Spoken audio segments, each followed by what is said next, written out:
Thank you for joining us today for the virtual Sunday service with the Center for Creative Living.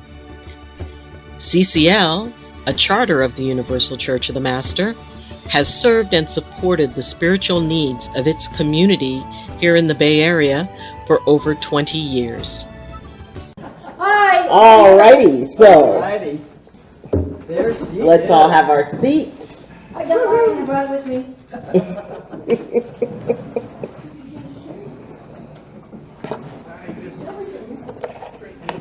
Okay, thank you.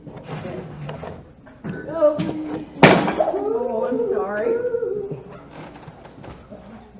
Waking us up.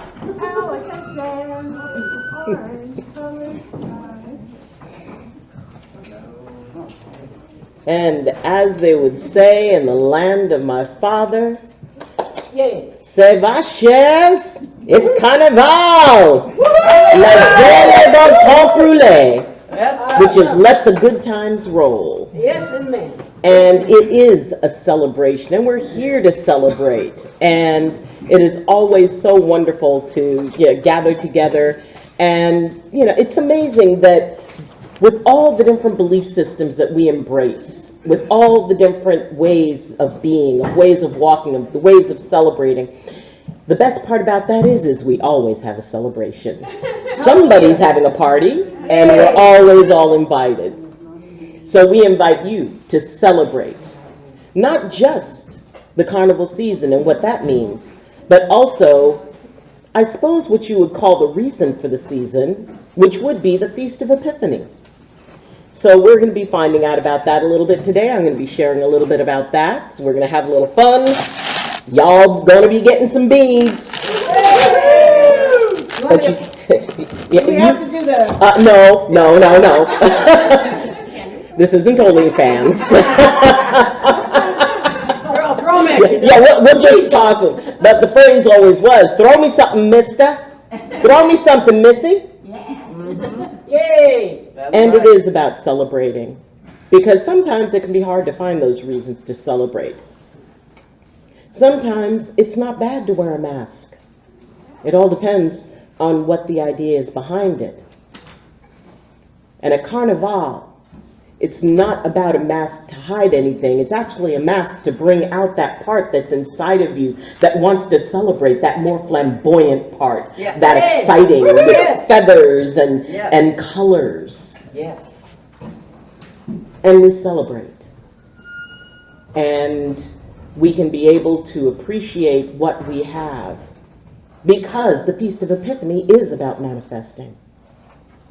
So first, we are going to take a look at the upcoming stuff on February 26th. We've got Unlocking Your Intuitive Superpowers with Nina Price. On March 5th, we have the Sermon on the Mount with our very own Tim. Yeah. And we also have on March 2nd, we've got our prescription for spiritual happiness with our own Reverend Joe. And Uh-oh. that's That what was fun. that was fun while it lasted. But that's okay. It's kind of tough to see all you guys through that. So we will just place this up here with the other ones. That's lovely. Beautiful. Love it. And we also have the prayers. The Dottie goes out of her way. She's up at midnight posting each day a prayer for the next day. And if you want to, let's see, we don't have the number for the prayer list. Well, I took it out because we were thinking Well, about not doing it anymore.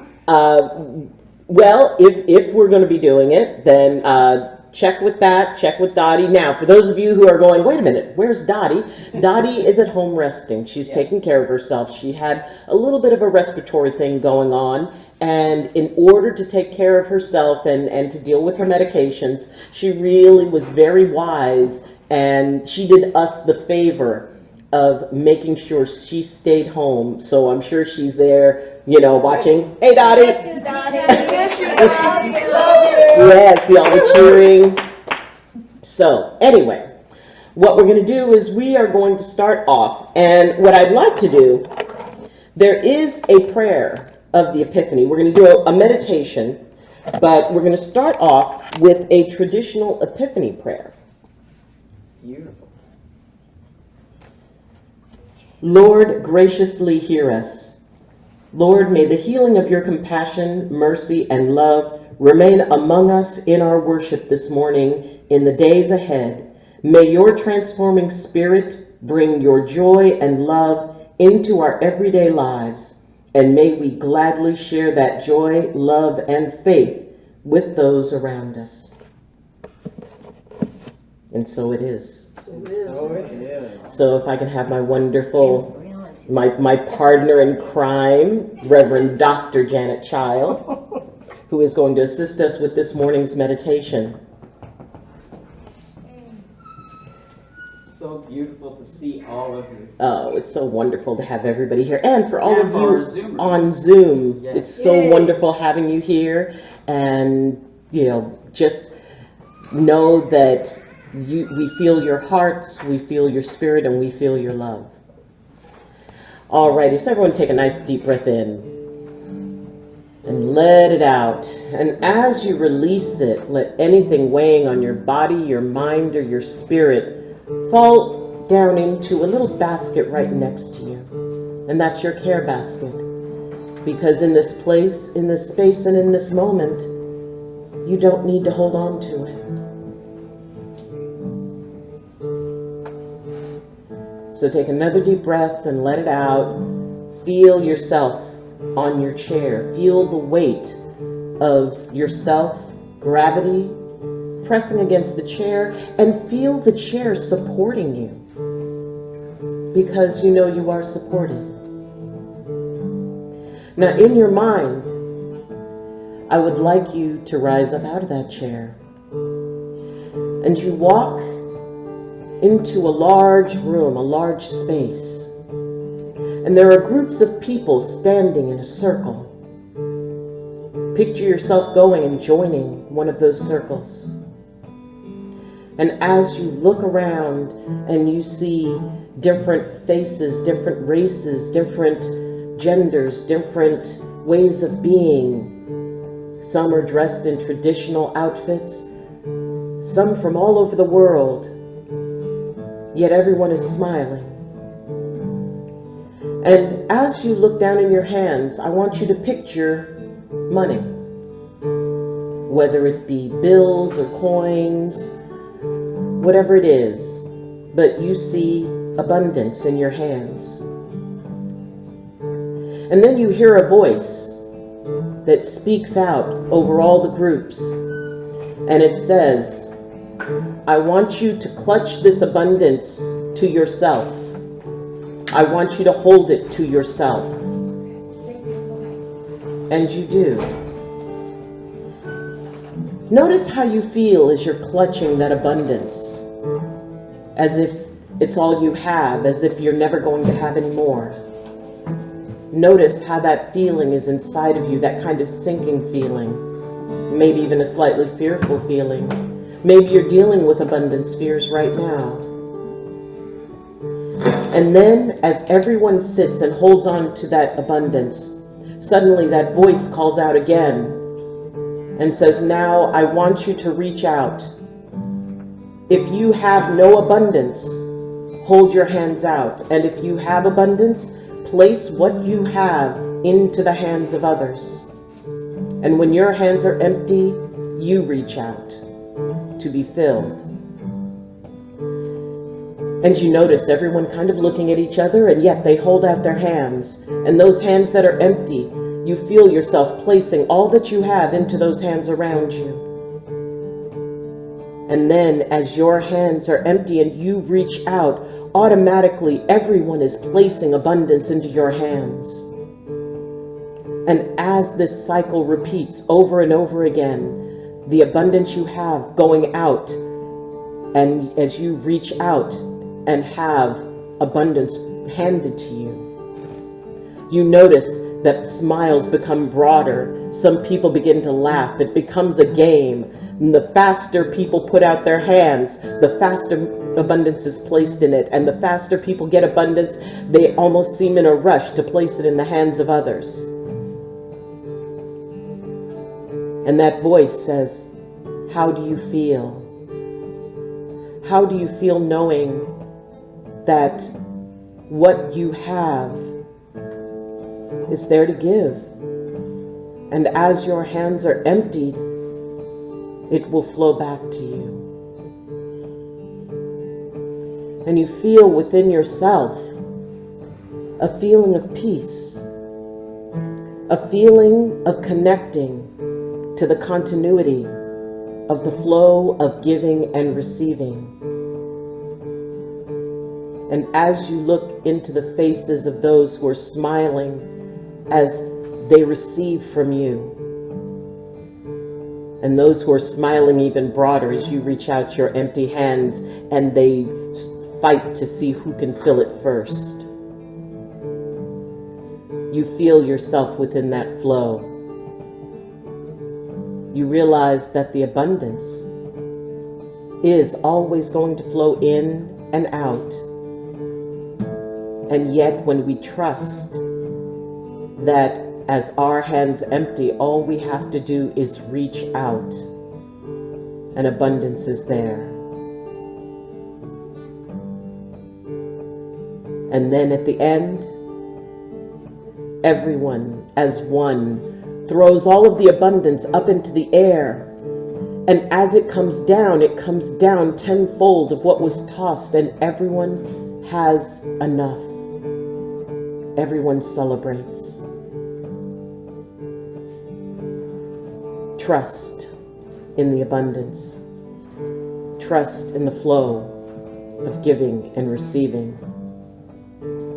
And when your hands are empty, reach out, because they will be filled.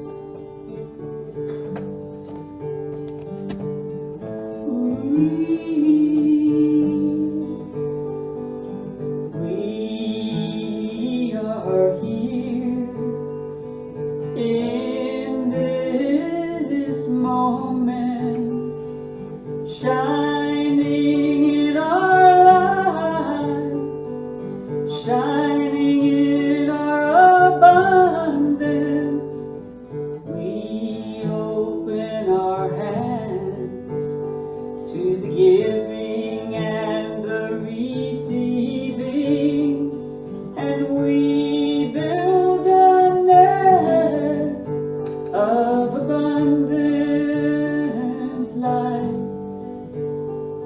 And oh, when I am feeling lonely and like there is nothing here for me to hold, I'll open up my energy, and lo and behold, we are free in our abundance. We are whole in our hope, and we offer to each other what it is that we know. We are the gift to the world.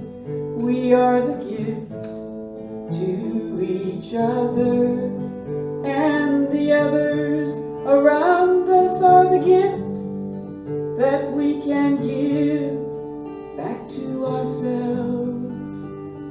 And so stand in this moment and breathe in the abundance of the universe, the magic we are in, and we shine, shine, shine, and we give and we receive, and we bring all we are to the universe, and we sing, oh, we sing. I am abundant, I am strong,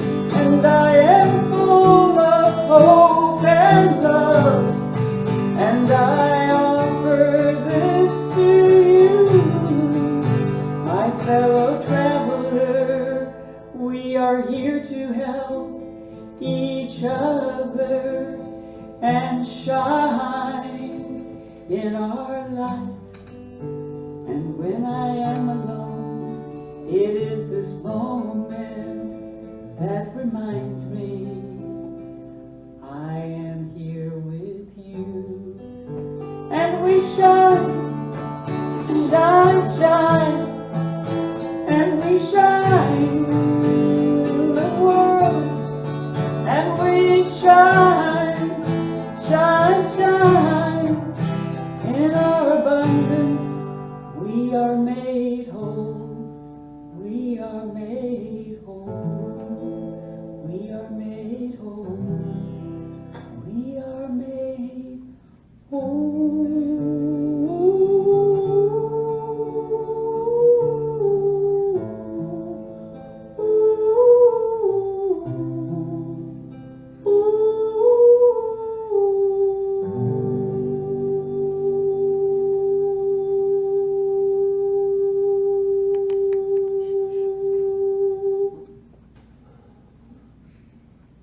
Thank you so much. I mean, it never ceases to amaze me. It was, I think it was 2009, the first time we met. And it wasn't even at CCL, it was with the Center for Living with Dying's Rejuvenation Fair. And ever since then, it has never ceased to amaze me how you always capture a moment. You capture a thought, you capture an intention, you capture a prayer, and you don't just capture it, you release it. You transform it into something that is palatable for people who cannot see that thought, who cannot perceive it within themselves. You make it palatable for them so they can touch it and embrace it. And I truly honor you for that. That is an amazing skill that you have. Thank you.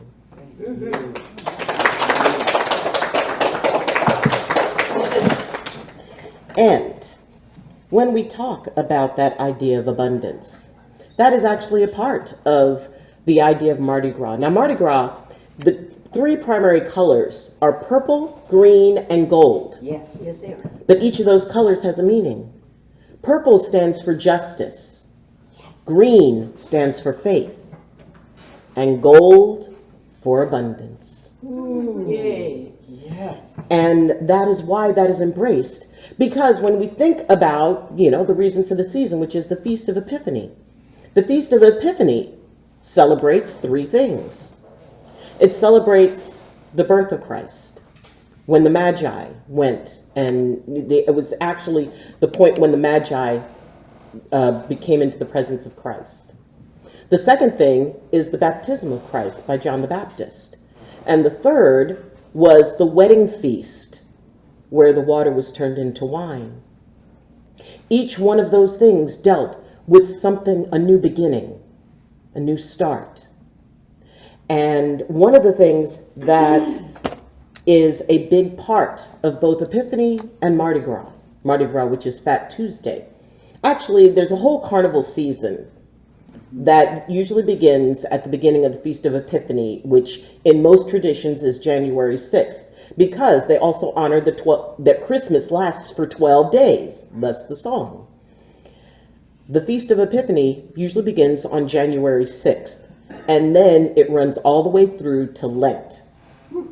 And in that last part of the Feast of Epiphany, and the idea is, Epiphany comes from the Greek word epiphania, which means to manifest. Consider that when you have an epiphany is a thought that creates a change. It manifests a different mindset. It may manifest an opportunity. But the idea that it is about a new beginning. And it is a celebration of the promise of a new beginning. And that is also something that a lot of different cultures celebrate. In the fall, we celebrate the harvest. And there is, in many traditions, there are celebrations that basically you just You just go all out. You bring out all your food. You celebrate. You party like it's 1999, or in those days 1899, maybe 1699. But the idea is that you celebrate understanding that you will receive back. You are able to utilize, you spend that money on, king cakes and right. Celebration and fair amount of alcohol. And, the best, what is it? If you remember Mardi Gras, you weren't really there. And the whole thing is that idea of celebrating, of having that abandon, knowing that no matter what, even during the time, it is the feast before the famine, or at least the feast before the fast. Because what it is, it goes from that sense of abandon, that sense of, when this is all over, we know we're going to be fine. We're gonna party today. Make hay while the sun shines. And then we go into a place of introspection. Mm-hmm. We go into a place of, okay, I kind of got that out of my system for a bit. But then we turn our thoughts inward. We turn our thoughts from the physical and our connection to the world around us to the spiritual and connection to the world within us that connects us to all things. It is an opportunity to find that balance point, because the partying and the connection outward is extreme, and yet it is equally powerful to move in and to consider, okay, moderation is a choice. I mean, they could just continue partying, or they could wake up the next day, take some aspirin and go on and say, well, we're going to keep partying. Now, during Carnival, especially on Fat Tuesday, Mardi Gras, that night, the partying gets intense. I always said that I wanted to rent like one of the little apartments, because there's usually like a 5 to 10 year wait to rent one of the apartments with a balcony that overlooks like Bourbon Street, right. The main quarter. I was told that is the last thing I would ever want to do, because you will not sleep for 3 days at least.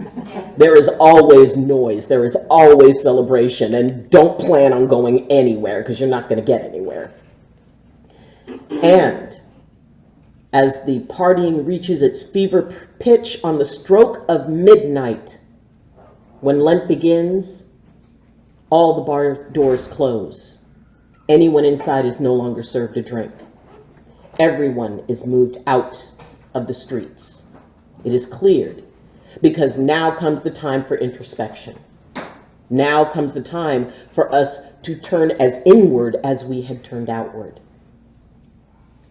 And really, when we look at the Feast of Epiphany, it is about, and very much the Magi were very, very instrumental in a lot of the things, because when they went and saw the Christ child, and then they were the ones to take that news to other places. And when the king who had sent them, basically the intention was, okay, you go, you find this child, then you come back and tell me. And it was, oh, well, tell me so I can go and adore too. But the idea was, tell me so I can go with a bunch of soldiers and remove this problem. Right. And the wise men knew that. Mm-hmm. And they went, and when they saw what they saw and experienced what they experienced, they did not go back to the king. They went out into the lands, and they spread out about word of this new beginning, this new start, this inspiration that has been made manifest in this world. And the Magi are tremendously, it is the Zoroastrian tradition, and we were so honored to have Farima, who is a part of that lineage, that blood lineage. And it's interesting because, there were things that, during this season, one of the traditional statements during the season of Epiphany was, may the wisdom of the Magi guide you to your own light. That was how people would greet one another. May the wisdom of the Magi guide you to your own light. Not the light that somebody else set up for you, not the light that somebody else thinks that you should follow, but your own light. That's one of my favorite things about the Universal Church of the Master. We light the way, we show the way, then we get out of the way so you find your way. And not only do we encourage you to find it, we encourage you to come back and tell us about it. Yes. And, that is, the gatherings of the carnival, the celebrations, because it brought together communities. It brought together people from all kinds of different places. Gifts were exchanged. Food was eaten. Celebrations were had. If you had an issue with somebody, well, guess what? You figure it out in Lent. Make that one of your Lenten promises, that you'll deal with that. But during Carnival, no. Nolens, was always called the city that care forgot. And there was no time that was more applicable than during Carnival. Because no matter what you were dealing with, no matter the weights that were weighing upon you, and I went to a lot of different parades, we went to the family-friendly ones. But to see the celebration of the people there, everybody crowded in together, and there are hundreds of thousands of people cramped into small streets. But they're all there to celebrate. They're all there to allow their cares to be forgot. And, for many, and keeping in mind, however you visualize God, however you visualize the concept of Jesus, whether you do or not, it's up to you. And as my mom used to say, if you love it, I love it for you. However you conceive that or perceive that. Either way, it's a new beginning. Either way, it's a time when we are all brothers and we can party together. We can celebrate together. And as a people, we can then go into contemplation together. We can be introspective together. We can realize that there is more that binds us than separates us. When we're all celebrating together, nobody's caring about, have you ever looked at, we just had the Super Bowl, and for those of you who are happy about it, yay, and for those of you who are not, my condolences. I've actually had to do some counseling around people whose team lost during the Super Bowl. And the thing is that while for some people it might be a silly thing, but for those to whom it matters, it matters. That's right. It's heartbreaking. It is a grief process. Totally. And, they don't need to hear, well, it's just a game. No, it meant something to them. And the idea that when we get together and we have something that means something to all of us, when you see like those Super Bowl celebrations that they show in the sports bars, you don't know who believes in what. You don't know how much money anybody's making. All you see are a group of people who are screaming and yelling together, who are hugging one another when that Hail Mary pass gets caught. You have the ones who are just putting their arms around each other's shoulders when their team goes down. And the people who, when a player gets hurt, all of the people who are just kind of looking at each other going, I hope they're okay. I hope they're okay. Come on. And you could hear everybody go, come on, get up. Get up. You can do it. Get up. That's power. That shows truly what we are made of. We are light and we are shadow, all of us. But we all love. We're all connected by a primal frequency that resonates throughout each and every one of us, whether we agree or not. And that was at the heart of Carnival, and that was at the heart of the idea of the Epiphany, because it was a new thing being manifested that touched everyone. It wasn't just something for a specific group. It touched everyone. And as we look at what we want to manifest in our lives, they're not necessarily so different. Maybe being able to pay off your bills. I think a lot of people would love that. Absolutely. Being able to, get the car fixed when you need it fixed. Being able to give that wedding present that you'd love to give. Being able to help out your kids or your parents. We're not so different. And while abundance comes in a lot of different forms, I told someone once, they said, oh, well, they were very upset. They were grieving that they did not win the lottery. And it was one of those, really big lotteries. And they did their vision board, and they did their affirmations, and they did their quotes, and they did their writings, and they did their prayers, and they did everything. And they did not win. Neither did I. Oh, well. That was my first thought. I was like, I didn't win the lottery. Me neither. That's fair with everybody. Yeah, it's like the vast majority of us didn't. But that person, it reached the point where it really damaged their ability. They said, I don't think I can have faith anymore. Oh. I don't think I can believe because I did all the right things. I did all the things I was supposed to do. Why didn't I win? Yeah. So I said, I'm sorry. I'm sorry you didn't win. Can you tell me why you wanted to win? Well, so I could get the money. I said, okay. So you wanted money. Well, why'd you want the money? Well, so I could get a fancy car and I could get a really good house and I could pay off all my bills. And I said, okay. So it's not that you wanted to win the lottery, and it's not even that you wanted money. You want the car, the home, and to pay off your bills. They said, well, yeah. And I said, well, why do you want to do that? And they said, well, so I wouldn't have to worry about them. And I said, okay, so you don't necessarily want the car, the big house, or to pay off all your bills. You don't want to worry. And I said, well, why don't you want to worry? And they said, well, if I'm not worrying, I'm safe. And I said, so you don't want to win the lottery. You don't really want the money.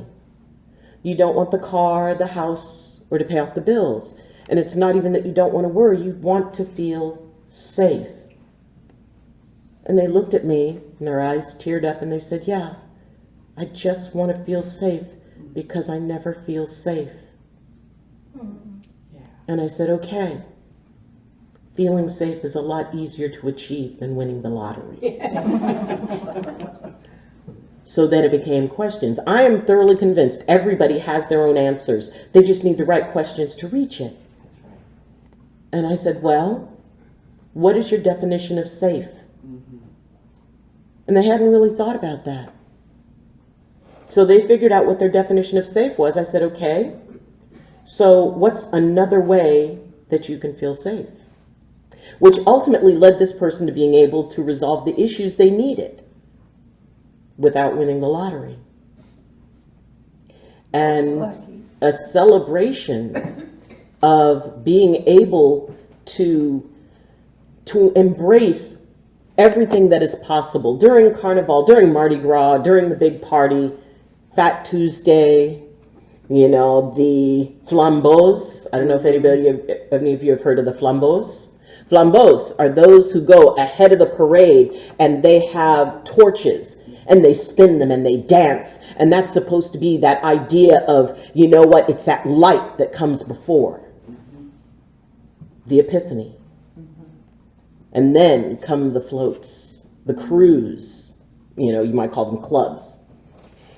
And on Fat Tuesday, they have the biggest ones. Zulu, Bacchus, and Rex. The king and queen, and each of the crews have a king and queen. And the highest king and queen are the king and queen of Rex. I mean, that's usually for people like movie stars or big political figures or, football players when the Saints do win. But they bring them in, and these are the people who sit the throne. And it is the last day is saved for those biggest parades. But the thing is once the parade is done, and all the beautiful floats that people have done and created, all of the decorations are taken off and they're burned to be made anew the next year. You never use what was old. So it's that idea that as we move into that point of introspection, we are able to let go of all the glitter, all the distraction, and embrace the stillness, embrace the quietness, because it's in that quietness that we get our answers. I was always told that, prayer is when we're sending out a question to God, and meditation is when we get the answer. But we have to help ourselves get kind of still, get kind of quiet, because it's really hard to hear an answer when you've got all these other things going on. And when we get really desperate for an answer, it's like, okay, when am I going to do this? When am I going to have this? When am I going to win the lottery? When am I going to have this love in my life? When does the party come back? The party always comes back. But the thing is, like I was always taught, how God answers prayers in 3 ways. First, no, because what you're asking for isn't what's right for you. And I only want what's best for you. The second way is not yet. Because, and I remember my mom telling me this during a very difficult point in my life. And when she looked at me and she goes, and sometimes God says, not yet. Because I know you're suffering. I know you're scared. I know you're having a hard time. And I'm sorry that you think I'm not there. But I am. And if you're willing to trust me just a little bit further, I'll bring you what you want. But this delay is actually going to be a gift in itself. You will learn things in this time because you will learn you're stronger than you thought you could be. And the third way that God answers prayers is, I thought you'd never ask. Like that part of putting out your hands when they're empty. If you're having an issue with something, ask for help. Let people know that you could use support. Another part of Lent is that idea that not only is this a time for us to deny ourselves certain things, but it's also a time for us to act. It's not just about saying, well, I'm not going to have chocolate, or I'm not going to do this. One of mine is, I will not poke polar bears with sticks. Yay. That one I kept every year. But it's also about, what will you do? I will give to organizations and support organizations that are doing good things that I support. I will show kindness. I will treat every man as if, every man, woman, and everything in between, as if they are my family. I will look to see the face of my God in every person, including those who irritate me. I will hold myself with compassion, because when all the music dies down, when the streets are swept, when the floats are burned, and we're there in the quiet, and the quiet gets awfully loud when there's nothing else there. When you're used to all this noise and all this stuff, and then you go into a very quiet situation, it can be a little uncomfortable. That's why Lent is so long. You got to, go through that uncomfortable quiet. But then you get comfortable with it. And you start asking yourself those questions. You start finding that peace within yourself, that connection within yourself, because God wants us to be happy. My Creator does. I know my Creator wants me to be happy, and my Creator knows the difference between what I want and what I need, even when I don't. And I'm grateful for that. And as much as life can wear us down, as much as it can be difficult to believe that things can be made manifest in our lives, when we feel like, this isn't going to get any better. This isn't going to change. I'm going to be in this situation forever. I had that feeling when toilet training my sons. It's like, okay, I'm going to be sending diapers to college with them. And ultimately, that time passed. Every difficult time you have ever had eventually passed. A time to be born, a time to die. A time to laugh, a time to mourn. That's life. And when we go into those quiet places, we understand that both serve us. Both will be back. I have a saying, life is fun until it isn't, and it sucks until it doesn't. And no matter how much fun it is, at some point it's going to suck. And no matter how much it sucks, at some point it's going to be fun again. And we don't even spend most of our time at either one of those extremes. We spend most of our time swinging back and forth between the two, just doing the best we can with what we've got to work with. Celebrate. Rejoice. Understand that this is a season when manifesting is more opened up than at any other. And understand that ultimately what comes into our lives will be what serves us, whether we like it or not. And it takes a lot of pressure to make a diamond. And sometimes it's those things, those disappointments, those discouragements that actually help us grow and transform the most. Every year there will be Carnival. Every year there will be that time of the Epiphanies. Big ones and small ones. Big miracles and small miracles.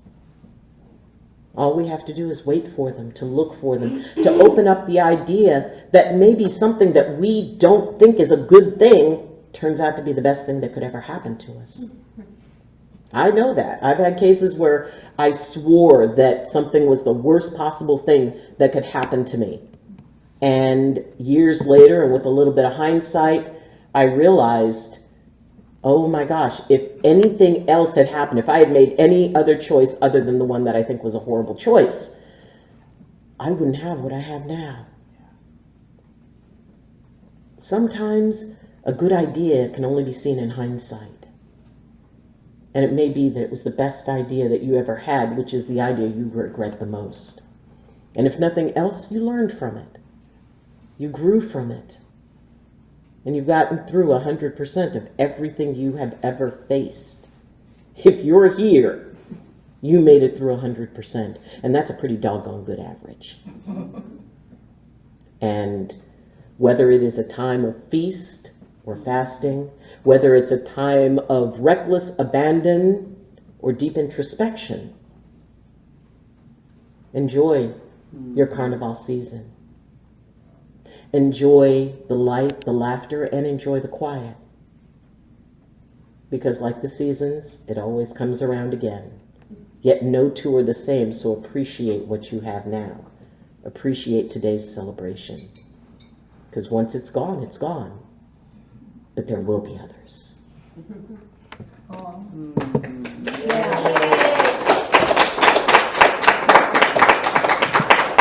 So, I'm going to ask Mary, and Mary, can you bring over both the baskets, please? Sure can. And what we're going to do, we are going to fill one basket with beads. Yes. So, y'all, All right. and there's a bunch of beads, so you don't have to stick with just one, or if you know somebody at home. But yes, justice, faith, abundance, and let's say red for heart and passion. The flambeau, which is that light that lights the way towards the manifestation of the Epiphany. There we go. Okay. Here we are, guys. So are we going to we are going to do our what is it, sacrament of giving, Sacrament of giving. which is, and it's on the back of your sheet, giving to the ministry from which I receive my spiritual support and nurturing is an affirmation in power, affirmation in consciousness of the truth. The Spirit is the prospering power, enriching every area of my life. Yay! How many times did I say that and I muck it up now? Of course. So yes, and you can grab an extra one if you want to toss one to somebody else. If you would like somebody to toss you a bead, say, throw me something. throw me something? You know, when I went to, I lived in New Orleans for about 4 years, and going to the parades and carnival, and when you have family members who are up on the floats, and each float has themes, and it's interesting because some of the costuming, some of the like the really extravagant costuming, what it is it's kind of an honoring of the Native Americans, because it was the Native Americans who assisted the slaves that were escaping. That's right. And to honor them, that's why when you look at pictures of the, you know, especially like in Nolens and in, you know, in Mississippi, the parades they have there, you see people, and the regalia that they're wearing almost looks like it's, you know, from Native American regalia. That's right. And that's why it's meant to honor them, because of the help that they gave. Love it. And also, something that most people don't know, during the Feast of Epiphany, it is traditional to draw something in chalk above your doorway. Ah. And it is, like, for this year, it would be 20CMB23. So you take the first two numbers of the year, so it would be 20. And then the last two numbers of the year, you end with it, which would be 23. Now, CMB stands for the names of the three wise men. Oh. Caspar, Melchior, and Balthasar. Oh my gosh. And that is written in chalk above a doorway. So, and that's the idea of bringing in inspiration, to bring in manifestation. So you can go out there and go get yourself some chalk, and if you want to write above your door, if you're in an apartment, you might, you know, want to get the landlord's permission. But that was a tradition that was established in honoring the three wise men. Wow. So, and, you know, and each year, it starts with the first two letters, or first two numbers of the year, CMB, and then the last two numbers of the year. I love it. So, you know, and in some traditions, it also stands for Christus Manasonomen Benedict, which means, may Christ bless this house. Oh, I love that. So there are a lot of interesting traditions, and, you know, as I said, one of the best things about the Universal Church of the Master is that it is about discovering new things. To be able to leave a group going, wow, man, I didn't know that. There's something that I know that I didn't know this morning when I woke up. And keep in mind that when you wake up in the morning, you are at the top of your personal evolutionary scale.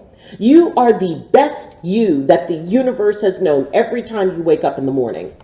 And when you go to bed that night, you're going to be even better. I'm not sure how I feel about that. Because of what happened that day.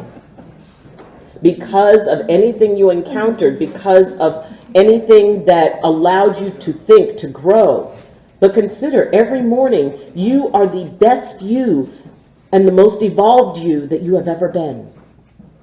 And knowing that night that you're going to be even better, I find that exciting.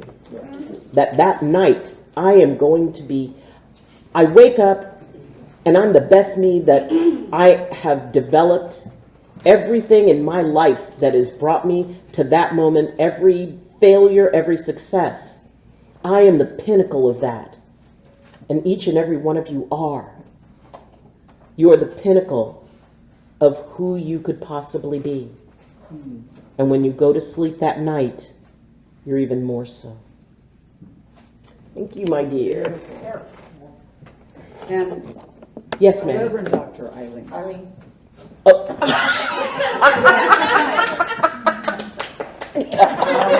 Oh, we don't do that here.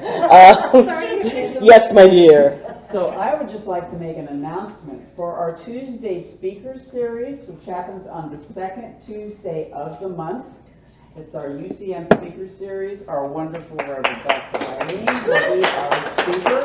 I encourage you to come. It's going to be incredible. We do it via Zoom, and just look on the website. You'll see the Zoom link.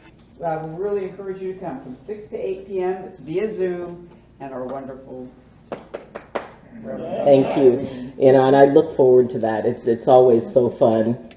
And and also, if there's anybody who's normally in my live stream, some of you said you were going to check in. So if any of you are there, hey, it's the doc. Alrighty, and so we are going to have the pleasure and honor of our closing prayer by our very own Reverend Joan Stutz. Yay!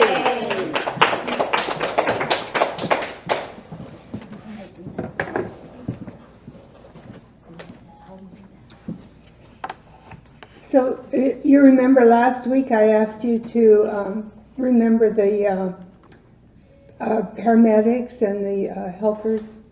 And my son-in-law, who's a paramedic, ended up being in that crash, being the first person on the scene in that crash that made the front page of the Mercury News. Wow. Yeah. Wow. So when we ask for those prayers for those people, it's meaningful. They need all the help they can get. Absolutely.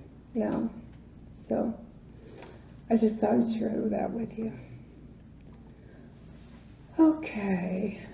Let's take a deep breath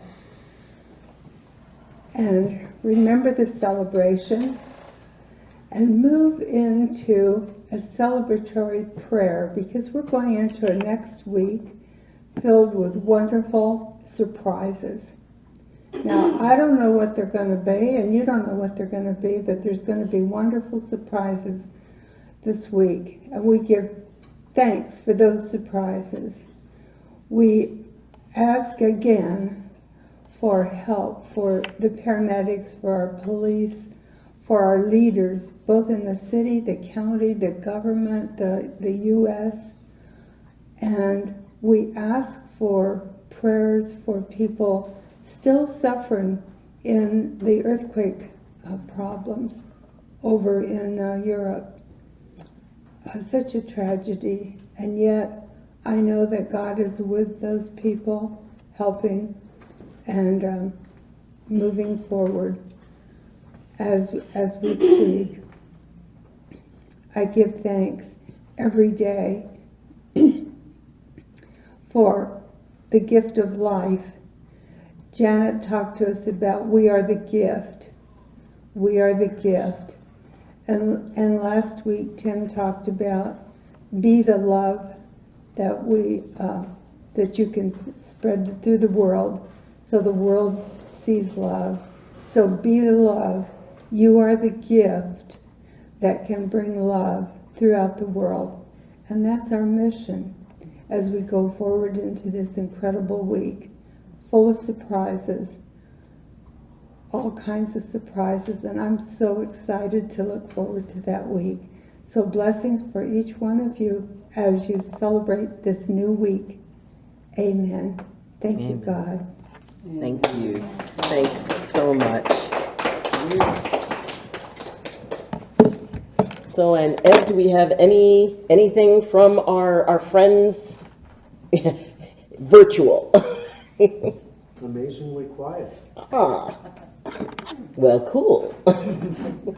Alrighty, so, and as usual, we have an amazing assortment of things over there, and just make sure that everybody goes over and takes a look. And, you know, sometimes I know it's like, well, you know, I don't want to take something else from somebody. It's like, you know what?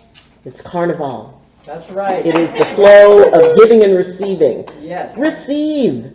You know, maybe your neighbor could use a cucumber. Right. So, you know, if you receive for yourself, you can receive for someone else. That's right. Or there's nothing wrong with saying, man, that looks really good, and it's been a while since I've had a peanut butter and banana sandwiches, and I'm out of bananas, and wow, they have some over there. Do not hesitate to receive. That's right. That's what it's there for. Yes. As are all the wonderful things in our lives. That's what they're there for. And it can be hard sometimes to go into that receiving mode, because we worry about, well, if I'm seen, you know, accepting, that means that I don't have my stuff together. It means that, you know, it means what it means. It means what it means to you. Because more than likely, if it means something to you, it means something totally different to someone else. Honestly, no one else is watching. You know, being able to go and enjoy and accept, and it's like, you know what, I really need to eat more salads. There's always salad stuff over there. So open yourself to receiving, because that's what this time is. It's not time yet to go into the quiet introspection.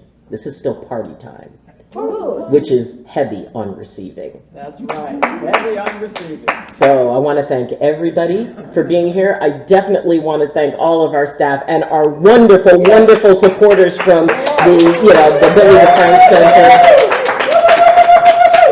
And please, there's some books that are back here, and go and take a look at the books that are available, because, they're there, they're free. And, maybe it's something that you're really looking for. So was there anything, did anybody have any announcements? Did anybody want to share anything? Does anybody have a birthday? Anything like that going on? Anybody have a birthday? Oh, yes? I don't have a birthday. But you have- I would like to share something. Go ahead. Okay. Come on up. I think sometimes we find it difficult to help others in subtle ways. I'm just going to give an example. I was in Target the day before Valentine's. I hadn't been in a store in 6-7 years. I hadn't been in Target in so long that it wouldn't accept my credit card, even though it was a Target credit card. It thought somebody must be impersonating me. But I was in this store, and because it was so busy that day, they didn't have any carts. And I was lucky enough that I was by the front, and one of the guys at the front saw me, and he got another woman who was going out, and she only had a few things in her cart, and he got her to take those things in her arms so that he could give me the cart, which I thought was very sweet, very nice thing to do. That's a wonderful thing. And as I was going around, I passed this woman, a young mother. She had her little baby in the cart with her, and unfortunately, she got that cart we all dread. Oh. You know, the ones. And this poor little baby, every time she moved the cart, the poor baby's going, as it's going through that terrible flat tire on that cart. And I thought, oh my God, this is horrible. And I turned to the woman and I said, you and I need to trade carts, because mine doesn't do that. And I don't have a baby, but you do. She was so hesitant. At first, she couldn't believe anyone would do that. And I really had to push it with her. I said, no, you've got a baby. Let's trade carts. And we did that. And I could see everything about her change. Her whole feeling changed. Because she wasn't that person pushing that terrible cart that everyone turns and looks at with such pity. Mhm. And that pity could just roll off of me. I didn't care. Yes. So I just want to encourage you, if you see somebody and it looks like they could need a little bit of help, or you have something that you know is going to help them, it took less than a minute for that to happen.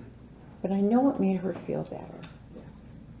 And I could push that little cart all over that store, and I didn't care who looked at me. So, All right. Yes, thank you. Great message. Perfect. It can take just a single moment, and sometimes even if it's just holding a door for somebody, and we don't even, you hold a door for somebody, then you go on about your business. It doesn't mean that much to you, but then to that person it may have meant the world. Maybe that's the first kind act that they received. Maybe that was the first acknowledgement of their humanity that they got all day. When I'm on my stream, I do not hesitate at all to tell, these young people that I'm proud of them. And somebody said, you don't know me. If you knew me, you wouldn't be proud of me.